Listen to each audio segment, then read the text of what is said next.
2021년 새해가 열렸습니다. 여러분, 이 아침에 어떤 소원을 가지고 2021년 달려가기로 작정하셨습니까? 저는 매일 새벽 우리 서영교회 믿음의 가족들 놓고 기도할 때마다 무엇보다 우리 사랑하는 믿음의 가족들 주님만 바라보면서 순간순간 하나님과 동행하는 귀한 믿음의 권속들 되게 해달라고, 그래서 진정한 기쁨을 누리며 사는 하나님의 자녀들 되게 해달라고 기도합니다. 오늘 아침도 눈을 뜨면서 그렇게 기도했습니다. 가만히 생각해 보면 이 시간과 역사의 주인이신 하나님께서 우리와 동행해 주시지 않으시면 우리가 새해에 나누는 덕담과 인사들과 기대와 소원들은 사실은 덧없는 것들입니다. 이루어질 수도 있고 이루어지지 않을 수도 있는 정말 덧없는 것들입니다. 무의미한 것들이죠. 그래서 새해 첫날을 하나님 앞에 드리고 있는 우리 성도들에게 하나님께서 올 한 해 늘 동행해 주셔서 정말 하나님만이 주실 수 있는 은혜와 평강이 넘치기를 소원한다. 이 기도는 하지 않을 수가 없는 것이죠. 이제 여러분, 우리 서로 이렇게 한번 인사하며 축복했으면 좋겠습니다. 일부러 제가 광고 드릴 때에 서로 인사 안 나누었는데요, 지금 가족들하고 같이 화상 앞에서 예배 드리고 있다면 함께 좀 나누어 주시기를 바랍니다. 하나님이 동행하시는 새해 되기를 축복합니다. 인사하겠습니다. 하나님이 동행하시는 새해 되기를 축복합니다. 또 여러분, 결단을 담아서 우리 이렇게 한번 서로를 향해서 바라보면서 요청을 할까요? 우리 주님과 함께 동행하는 새해 됩시다. 우리 주님과 함께 동행하는 새해 됩시다. 여러분, 새해 되니까 이곳저곳에서 새해를 전망하는 여러 가지 전망들을 듣고 있는데요, 여러 가지 이야기들이 들리는데, 근데 사실은 좀 그 속내와 행간을 깊이 들여다보면 대부분이 되면 좋고 아니면 말고 그런 식이 참 많습니다. 이렇게 되면 이렇게 될 것이고 또 저렇게 되면 저렇게 될 것이다라는 조건도 참 많이 붙습니다. 그러다 보니까 사실 명료하지가 않습니다. 정말 불명확하지요. 우리가 인생을 살아오면서 경험한 사실이 있지 않습니까? 전문가들이 내놓는 전망들이 어땠습니까? 100% 들어맞은 적이 있나요? 단 한 번도 제가 볼 땐 그런 적은 없었던 것 같습니다. 우리가 살아가는 지금 실생활에 부딪히는 여러 가지 문제들, 주택 정책은 어떤가요? 이분은 이렇게 저분은 저렇게 해가지고 지금 온 사회가 지금 불안한 그런 상황이죠. 교육 정책 마찬가지입니다. 요즘 자조적인 표현으로 교육 정책은 그렇게 얘기하더군요. 우리나라 개천에 살고 있는 용은 다 죽었다, 그렇게 얘기합니다. 그래서 산삼, 인삼보다 더 쓴 고3 시대를 지금 우리는 보내고 있다. 우리 고3들 참 불쌍하다, 이런 얘기들을 합니다. 정치든 경제든 문화 영역이든 언론 영역이든 사회 각 영역 속에 정말 어떤 해답과 희망을 정확하게 찾기는 참 어려운 그런 상황이 되어버렸습니다. 더더군다나 기대하지 않았던 전 세계적으로 어떤 학자는 그렇게 얘기를 했더군요. 다 코로나19 바이러스를 합치면 1kg도 안 될 것이다. 근데 그게 지금 전 세계를 불확실함으로 계속 밀어가고 있습니다. 자, 이런 상황 속에서 오늘 우리가 지난 한 해를 보내고 새해 첫날 신년 예배를 드리고 있습니다. 어떤 의미가 있는 것일까요? 오늘의 이 신년 예배는 어떤 의미가 있는 것일까? 한 번도 달려가 보지 않은 전인미답의 길을 갈 때에 인생 경륜이 풍부한 어른들은 나침반을 보고 젊은이들은 시계를 본다, 그렇게 말합니다. 의미가 있는 얘기죠. 인생은 속도가 아니라 방향이라는 것입니다. 우리가 새해 첫 시간 말씀을 펼쳐놓고 함께 신년 예배를 드리는 이유, 다른 데 있지 않습니다. 조건이 붙어 있고 이루어지지 않을 허상으로 가득 차 있는 신기루와 같은 목표를 바라보고 속도만 내면서 달리다가 결국은 허무함에 빠지지 않기 위해서, 그러기 위해서 우리는 오늘 살아계신 하나님 앞에 예배를 드리는 것입니다. 새해의 나침반, 우리 인생 속에 온 힘을 다해 달려가도 결코 손에 있거나 인생에 낭비함이 없는 영원한 가치를 발견하기 위해서, 그 방향으로 달려가는 과정들 속에 그냥 방향만 제시하는 것이 아니라 그 방향을 달려가는 사람들에게는 새 힘을 주시는 하나님의 공급하시는 은혜를 누리기 위해서 오늘 우리는 새해 첫날을 예배로 시작하는 것입니다. 그렇다면 우리가 오늘 이 새해를 맞으면서 첫 예배를 하나님 앞에 올려드리면서 우리가 바라보아야 되고 우리가 궁극적으로 도달해야 될 진정한 목표 무엇일까요?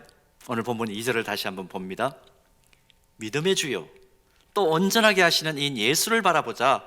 그는 그 앞에 있는 기쁨을 위하여 십자가를 참으사 부끄러움을 개의치 아니하시더니 하나님 보좌 우편에 앉으셨느니라.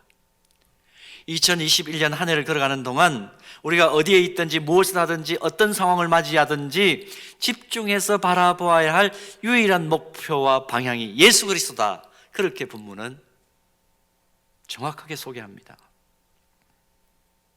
그렇다면 왜 예수 그리스도가 우리가 달려가야 될 목표입니까? 우리는 질문할 수 있습니다. 오늘 말씀은 여기에 대해서 우리에게 이렇게 대답을 합니다. 첫 번째 이유는 그리스도만이 유일하게 완전한 분이시기 때문에 그렇습니다. 그리스도만이 유일하게 완전한 분이십니다. 아담과 하와가 타락한 이후에 세상은 항상 무엇인가가 부족하고 결핍된 세상이라는 것을 우리가 잘 압니다. 온전한 것이 하나도 없습니다. 인간관계 신뢰를 한번 들어볼까요? 이 세상에 완벽한 인간관계가 있습니까? 아무리 좋아 보이는 사람도 계속 가까이서 보면 점도 보이고 흠도 보이고 티도 보이죠. 거기에서 실망하기도 하고 아니면 우리가 성숙하다면 덮어주기도 하는 것이죠. 그래서 인간관계가 유지되는 것입니다. 부부도 마찬가지입니다. 어느 목사님 한 분이 저에게 그런 얘기를 했어요. 섬기시는 교회 주일 아침마다 교회 올 때에 손을 꼭 잡고 오시는 노부부가 있었답니다. 자기 교회에.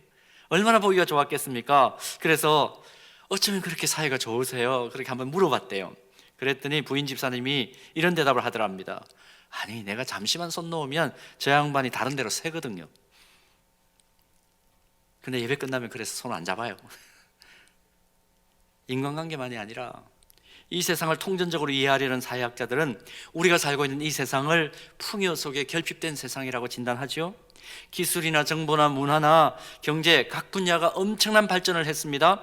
그 속에서 풍요로운 것들이 넘쳐납니다.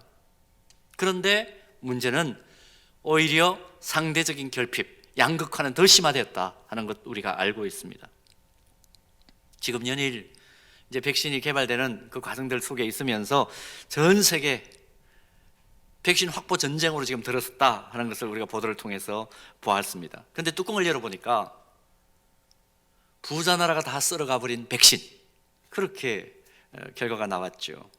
창궐하고 있는 코로나19 상황 속에 각 나라가 백신 확보 전쟁을 하고 있는데 결국은 뭐냐? 쩐의 전쟁이라는 거죠. 돈의 전쟁이라는 것이죠.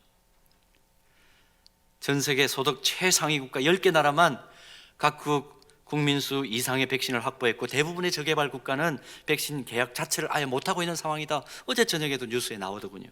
말 그대로 생명과 건강 유지도 결국 부의 순서에 따라서 결정이 되는 희한한 세상이 되어버렸습니다. 우리가 기억하는 대로 여러분 부자 되세요.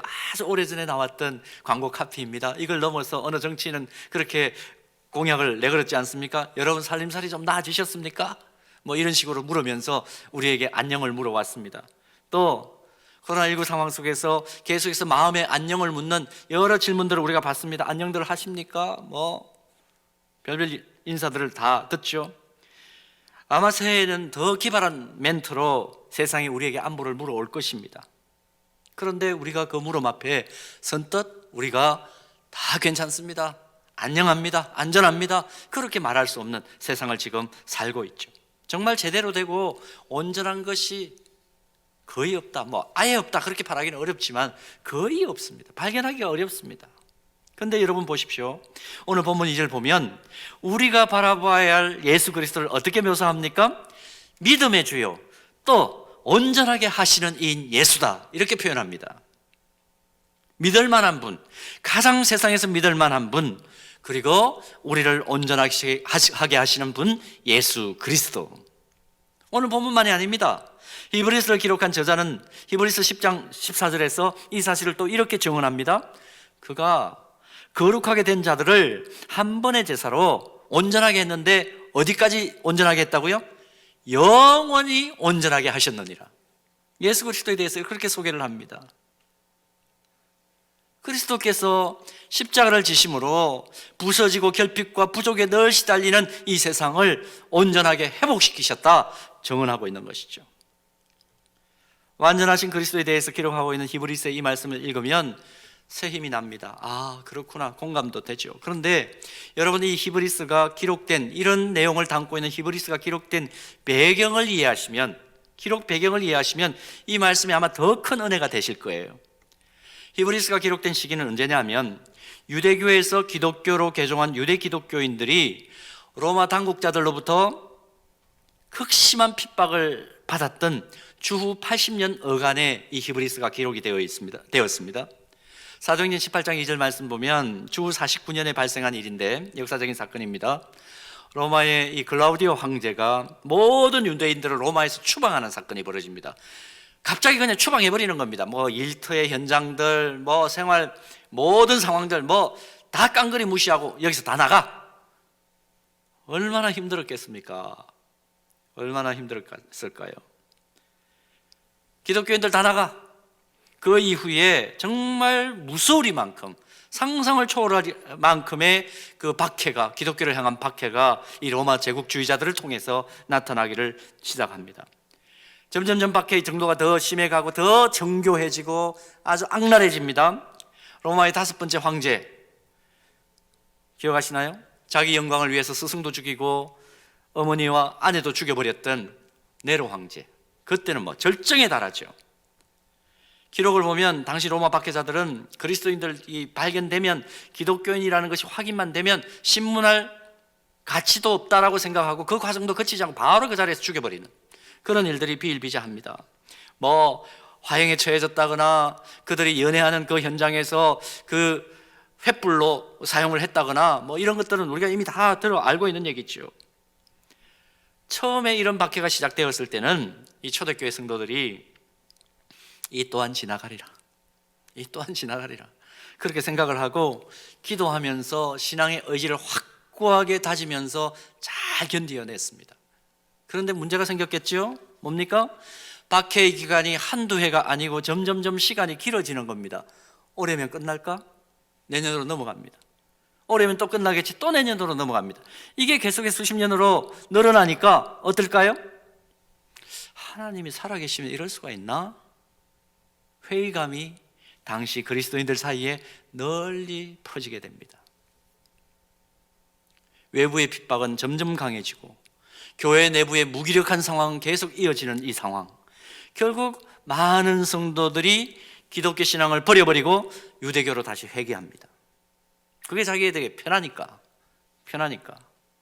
거의 기독교가 사라질 것 같은 위기 상황이 계속되니까 이 한 무명의 교회 지도자가 이래서는 안 되겠다, 이 사람들의 신앙을 다시 한 번 더 불러일으키고 그들이 바라보아야 할 대상과 이런 상황 속에서 어떻게 견뎌 나가야 되는지 이거 좀 방안을 제시해야 되겠다. 그래서 기록한 성경이 히브리서예요. 뭐라고 권면을 합니까? 오늘 우리가 본문을 보았지 않습니까? 우리 믿음의 경주, 힘들지만 포기하지 말고 완전하신 주님 바라보면서 완주합시다. 십자가 지심으로 부족한 우리를 완전하게 만드시는 예수 그리스도 바라보고 영원한 생명 계속해서 이어갑시다. 그렇게 강권하는 내용이 오늘 본문의 내용이에요. 히브리서의 전체적인 맥락입니다. 여러분, 듣고 보니까 어떤가요? 오늘 새해 첫날 어떤 말씀으로 우리가 새 힘을 얻을까? 제가 기도하면서 깊이 묵상했겠죠. 어떤 말씀으로 우리가 서로 지금 전 세계가 단 한 번도 경험하지 못했던 팬데믹 상황 속에서 또 새해를 맞이하는데, 작년 연말이면 끝날 줄 알았는데 그렇지 않고 이게 계속 연장선상에서 힘들게 이어지고 예배당은 텅 비어서 화상으로 예배를 드리는 그런 어떤 기기가 발달돼서 감사하지만 우리가 얼굴과 얼굴을 맞대서 함께 서로 축복하지 못하는 안타까운 상황이 벌어지는 이 상황 속에서 도대체 우리는 이 상황 속에서 신앙생활을 어떻게 이어가야 될까? 전 세계가 두려움과 공포 속에 있는데 그 가운데 주님의 교회가 있고 우리는 예수 그리스도를 믿는 신앙인으로 있습니다. 큰 병에 걸릴지도 모른다는 두려움, 급작스런 위기가 뉴스에 나오는 저 사람의 얘기가 아니라 내가 될 수도 있다는 그 위험, 또 예기치 않게 내가 감염 주 원인이 돼가지고 딴 사람들을 힘들게 할 수 있다는 그 두려움 더 크죠. 이 과정 속에서 경제적인 어려움은 점점 더 커갑니다. 정말 두려움에 빠져서 허둥대다가 예수 그리스도를 바라보지 못하는 그런 초대교회의 상황 속에 우리도 충분히 내몰려 갈 수 있는 그런 상황 우리가 지금 맞이하고 있습니다. 이런 점에서 2000년 전에 유대 기독교 공동체가 회람했던 이 히브리서는 정말 오늘 다시 재조명되고 읽혀져야 될 하나님의 말씀이다 하는 것을 깨닫게 되는 거죠. 지금 초대교회 공동체가 겪었던 어려움만큼 지금 우리는 그 어려움을 겪고 있습니다. 다른 점이 하나 있다면 초대교회 공동체 그 당시에는 기독교인들만 고통을 당했지만 지금은 예수 믿지 않는 사람도 예수 믿는 사람도 함께 고통을 당하고 있다 하는 것이 좀 다른 점은 다른 점입니다. 여러분, 이런 상황 속에서 우리가 깨닫는 건 무엇입니까? 부족한 내 힘으로만 살아갈 수가 없다는 것입니다. 연약한 내 힘 가지고만 새해를 힘있게 걸어갈 수가 없다. 그 사실을 우리는 지금 처절하게 깨닫고 있는 거죠. 이런 상황 속에서 하나님의 자녀들인 우리는 도대체 어떻게 살아가야 할까? 히브리서 4장 15절의 말씀을 한번 보겠습니다. 우리에게 있는 대제사장은 우리의 연약함을 동정하지 못하실 이가 아니요 모든 일에 우리와 똑같이 시험을 받으신 이로되 죄는 없으시니라. 연약하고 부족한 우리를 온전케 하실 수 있는 능력은 이 완전하신 예수 그리스도로부터 나온다는 겁니다. 그러므로 항상 우리에게 어려움과 고통을 가져다주는 부족하고 결핍된 세상, 한치 앞을 내다볼 수 없는 세상 속에서 우리가 집중해서 바라보아야 될 것은 뭔가? 우리의 아픔을 헤아리시는, 충분히 우리와 같이 되셔서 우리와 같은 아픔을 경험하신 그 예수 그리스도 밖에 없다. 그러므로 우리의 고백은 무엇입니까? 오직 예수. 오늘 장로님 기도해 주신 것대로 예수 그리스도 한 분밖에 없습니다. 이것이 우리의 고백이어야 하고 그 예수 그리스도만 바라보고 한 걸음 한 걸음 전진할 수밖에 없는 것이 우리 그리스도인의 삶의 모습이어야 한다는 겁니다. 새해입니다. 코로나19 연장선상에서 여러 가지 어려움을 겪으면서 하루하루를 우리 모두가 지금 살아내야 하는 상황입니다. 주님께 우리의 시선을 고정할 때 사방으로 우겨쌈을 당하는 그런 일이 벌어진다고 하더라도 반드시 풀려질 줄 믿습니다. 전진할 수 없도록 어떤 장애물이 내 앞을 또 가로막고 있어도 주님 바라볼 때 이겨내고 견뎌내고 버틸 수 있고 뛰어넘어갈 수 있는 지혜와 힘을 공급받게 될 줄로 믿습니다. 우리를 온전하게 하시는 완전한 예수 그리스도, 그분 바라보게 되는 새해 되기를 주님의 이름으로 축복합니다. 그런가 하면 또 우리가 예수 그리스도를 바라봐야 될 이유가 또 하나 있는데 뭐냐? 주님 바라볼 때, 예수님 바라볼 때 우리 안에 진정한 기쁨이 계속 유지될 수가 있습니다. 여러분 본문 2절 다시 한번 보실까요? 믿음의 주여 또 온전하게 하시는 이 예수를 바라보자. 온전하게 하시는 이 예수. 자, 바라볼 때 나타나는 그 결과들을 이런 식으로 표현했습니다. 그는 그 앞에 있는 기쁨을 위하여 십자가를 참으사 부끄러움을 개의치 아니하시더니 하나님 보좌 우편에 앉으셨느니라. 무슨 이야기입니까? 주님이 완전한 우리가 바라봐야 될 목표가 되시는 것은 뭐냐 하면 예수님께서 장차 누리게 될 기쁨을 바라보시면서 참으셨던 것처럼 참으면 우리도 주님 경험하셨던 그 기쁨, 진짜 기쁨 누릴 수 있게 된다는 것입니다. 여러분, 우리가 세상에서 경험할 수 있는 기쁨에는 크게 나누면 두 가지 범주로 나눌 수가 있습니다. 하나는 기쁨 비스무리한 유사한 기쁨 영역이 하나 있습니다. 그다음 또 하나 영역은 참 기쁨이 있어요. 유사 기쁨과 이 참 기쁨, 진정한 기쁨을 어떻게 구분하면 좋을까요? 아주 쉽습니다. 기쁨을 추구하는 과정 속에, 또 기쁨을 경험하는 과정 속에 기쁨을 경험하기는 하는데 자신이 지치고 피폐해지고 그 영혼과 육이 상하게 되면 기쁨은 기쁨이지만 그 기쁨은 유사 기쁨이에요. 진짜 기쁨 아니에요. 여러분, 밤새도록 술을 마시면 어떻습니까? 순간은 기쁘죠. 순간은 기쁘지만 그 다음 날은 몸과 마음도 피폐해지고 완전히 상해버립니다. 이건 진정한 기쁨 아닙니다. 제가 술 마시는 걸 예를 들었습니다만 다른 영역도 또 마찬가지죠. 그 반대로 진정한 기쁨은 그럼 뭘까요? 퍼내고 나면 다시 솟는 마르지 않는 샘물처럼 우리에게 늘 새로운 힘을 공급하고 끊임없이 살아갈 생기를 공급해 주는 그 일은 우리에게 진짜 기쁨을 주는 일입니다. 그리고 그런 기쁨은 진짜 기쁨이에요. 여러분, 살아오면서 그런 경험 없으십니까? 진짜 기쁨으로 시간을 보내면요, 자지 않아도 먹지 않아도 에너지가 넘치죠. 잠을 며칠 안 자도 이거는 내가 너무 기뻐가지고 며칠 동안 잠을 안 자도 먹지 않아도 나는 지금까지 아주 이게 쌩쌩하게 지나고 있다고 그렇게 얘기하지 않습니까? 그러나 그 반대로 쾌락으로 밤을 지새면 어떻게 됩니까? 몸과 마음이 완전히 상해버립니다. 이런 점에서 내가 진정한 기쁨을 누리고 사는 사람인지 아니면 유사 기쁨에 속아서 사는 사람인지를 늘 냉철하게 구별할 필요가 있습니다.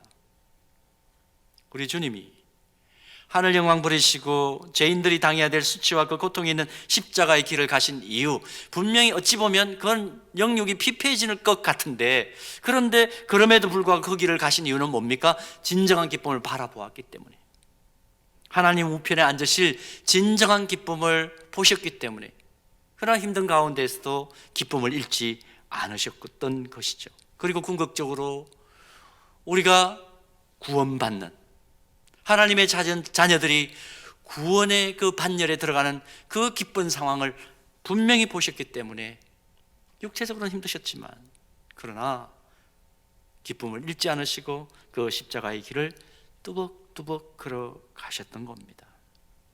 이 주님이 우리에게 세상에 알 수도 없고 줄 수도 없는 자신이 경험한 진정한 기쁨을 주고 싶어 하십니다. 그러니까 주님 바라보지 않을 수가 없죠. 요한복음 15장 11절 말씀 한번 보실까요? 내가 이것을 너희에게 이름은 내 기쁨이 너희 안에 있어 너희 기쁨을 충만하게 하려 함이라. 세상 사람들은 좋은 환경이 오면 기뻐하고 역경이 오고 실패하면 좌절합니다. 그게 세상 사람들 모습이에요. 물론 우리도 그 속에 포함되어 있죠. 또 찰나의 기쁨인 쾌락에 집중하다가 결국 허탈과 맛보고 허무주의에 빠지죠. 그리고 노세 그러면서 하루하루를 허송세월을 보냅니다. 그러나 그리스도인은 차원이 달라요. 아니, 달라야 합니다. 왜냐? 죄와 죽음과 세상의 모든 질곡에서 벗어나서 완전하신 예수 그리스도 안에서 하나님 주시는 영원한 자유와 진정한 기쁨, 그리고 승리와 감격의 삶을 우리가 그리스도 안에 있기만 하면 늘 경험하며 살 수 있기 때문입니다. 차원이 다른 것입니다. 사랑하는 여러분, 예수 그리스도를 나의 주 나의 하나님으로 고백하십니까? 그렇다면 2021년 이 새해 더 이상 찡그리고 하루하루를 살 수 없는 존재가 우리라는 것을 기억하십시오. 우리는 그리스도 안에 있습니다. 영원한 기쁨을 주시겠다고 하는 그리스도 안에 있다. 나는 그 안에 있다. 다른 사람이 누리는 것, 그거 비교하면서 위축되어 살 이유가 없습니다. 똑같이 세상 사람들과 같은 어려움을 겪고는 있지만 우리는 영적인 눈을 열어 누굴 봅니까? 죽음을 이기시고 부활하셔서 하나님 보좌 우편에서 우리를 위해 항상 중보하시는 생명의 주님을 바라보며 넘치는 생기를 가지고 살아야 될 차원이 다른 정체성을 가지고 있습니다. 그러므로 이런 정체성을 가진 그리스도인은 폭풍과 역경 한가운데 속에서도 찬송 부를 수 있는 거죠. 그 속에서도 기도라는 길이 열려 있다는 것을 보는 거죠.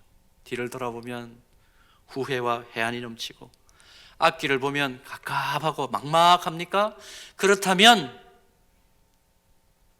그 속에서 함께 세상 사람들과 자절하는 것이 아니라 우리는 하늘 문이 열려 있다는 것을 보는 사람들, 그들이 바로 그리스도인들입니다. 꼭 기억합시다.